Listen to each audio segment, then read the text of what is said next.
السلام علیکم ورحمت الله وبرکات.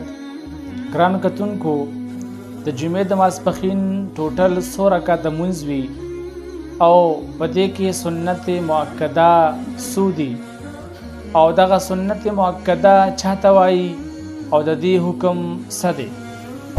ګران کتونکو، د جمعې د ماسپښین ټوټل 12 رکعاته مونځ دی چې په دغه 12 رکعاتو کې اولنی 4 رکعاته مونځ دا سنت مؤکده دی او بیا د دې پسې 2 رکعاته فرض دي او د دې نه وروستو د حضرت امام ابو حنیفه رحمت الله تعالی علیه او د امام محمد رحمت الله تعالی علیه د دغه دواړو په نسبت باندې د جمعې په ورځ باندې دا فرض نه وروستو 4 رکعاته سنت مؤکد دي او 2 رکعاته سنت زائد دي او د امام ابو یوسف رحمت الله تعالی علیه په نسبت باندې د جمعې د ماسپښین د فرض نه وروستو 6 رکعاته مونځ کول دا سنت مؤکده دي.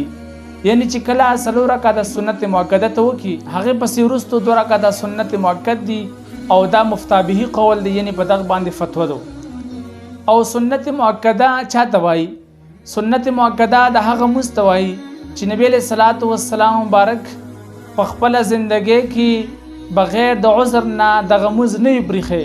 کله چې شدید عذر راغلی نو نبی علیه الصلاۃ والسلام مبارک دغه مونځ پریښی وي. او امام محمد سے فرمایي چې دغه سنت مؤکد مونځ دا قریب الواجب دی، یعنی واجب مونځ ته نږدې دی. کله چې یو قوم په دغه سنت مؤکده په ترک کولو باندې راجمع شي نو پکار دی چې دغه خلق قتل کړی شي.